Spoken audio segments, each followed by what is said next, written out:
Welcome to Asian Idea, in an industry where faces flicker past like passing lights and stories are consumed faster than they are remembered. Have you ever wondered what it takes for one name to truly stay when a 23-year-old actress rises from obscurity to become a defining presence in a billion-yuan market? Is it fate, persistence, or something far more difficult to explain? And when that name is Zhai Yiying, does her journey feel like coincidence, or like a carefully written answer to an unspoken question? How does a girl with no spotlight, no headline, and barely a few lines in ancient love poetry begin to imagine a future where she would one day carry entire productions on her shoulders? When she first stepped onto a set as a nearly invisible supporting character, did anyone around her sense the quiet determination forming beneath that silence, or was it only her, standing in the background, already envisioning a stage much larger than the one she had been given? Born in 2002, carrying the resilience often associated with her roots, doesn't her story feel like a collision between ordinary beginnings and extraordinary persistence? What does it mean to choose a path where recognition is uncertain, where effort does not always guarantee reward,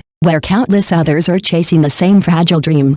And yet, isn't it precisely within that uncertainty that true passion reveals itself? When she moved through formal training, shaping her craft within classrooms before stepping into the chaos of real productions, wasn't she building something invisible yet essential? Can technique alone create an actor, or does it merely prepare the ground for something deeper to grow? By 2022, as she moved restlessly from one set to another, switching between costumes, emotions, and entire worlds, was this exhaustion, or was it transformation in disguise? How many roles must one inhabit before identity itself begins to blur, before performance becomes instinct rather than effort? And in that relentless pace, wasn't she quietly constructing the very versatility that would later define her? Then came 2023, the year everything shifted, didn't it? When spoiled wife brought her into the spotlight with a character both fragile and fierce. Wasn't it the first time audiences truly saw her rather than merely watched her? What is it about the combination of sweetness and resilience that captures attention so completely? Is it because it reflects something deeply human, the ability to remain gentle while refusing to break? As more projects followed, each adding another layer to her growing presence, did her identity as an actress become clearer, or more complex when labels like Sweetheart and Queen of Angst began to attach themselves to her? Did they define her, or merely attempt to contain something that refused to be limited? By 2025, with her performance in The Dark Side of the Sun, where she embodied multiple identities within a single narrative, wasn't it evident that she had crossed into a new realm of control? How does one divide a single self into fragments so distinct, yet still believable as part of the same soul? Isn't that where acting stops being imitation and becomes creation? Recognition followed, as it often does.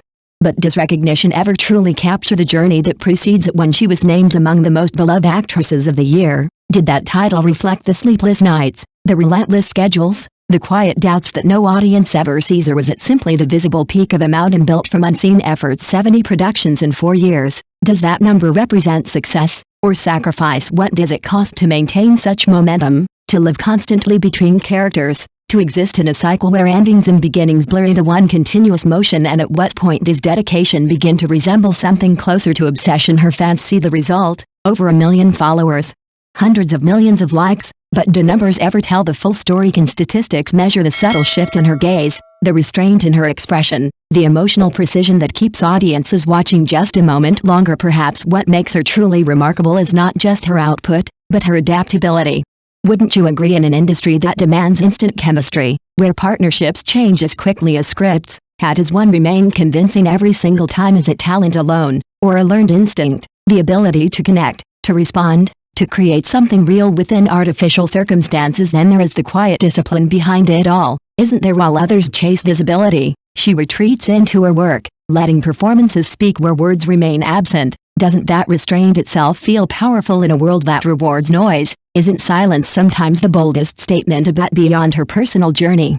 Doesn't her rise reflect something larger about the industry itself? As short dramas evolve from disposable entertainment into a competitive, high-stakes arena, aren't tours like her redefining what this format can achieve? Isn't she, in a way, both a product of this system and a force reshaping it from within? And yet, even as she stands at the peak of her current success, isn't the future more uncertain than ever? With technology advancing, with trends shifting faster than ever before, with audiences constantly seeking something new, can any position truly be secure? Or is her greatest strength precisely her willingness to keep changing, to never remain still long enough to be replaced? So when we look at her now, not as a newcomer, but as a defining face of a generation, What are we really witnessing, a success story, or an ongoing experiment in resilience, adaptability, and emotional truth? And perhaps the most unsettling question of all remains, when the lights dim, the roles end, and the applause fades, what part of Zhai Yiying will remain untouched by all the characters she has lived? Thank you for watching the video.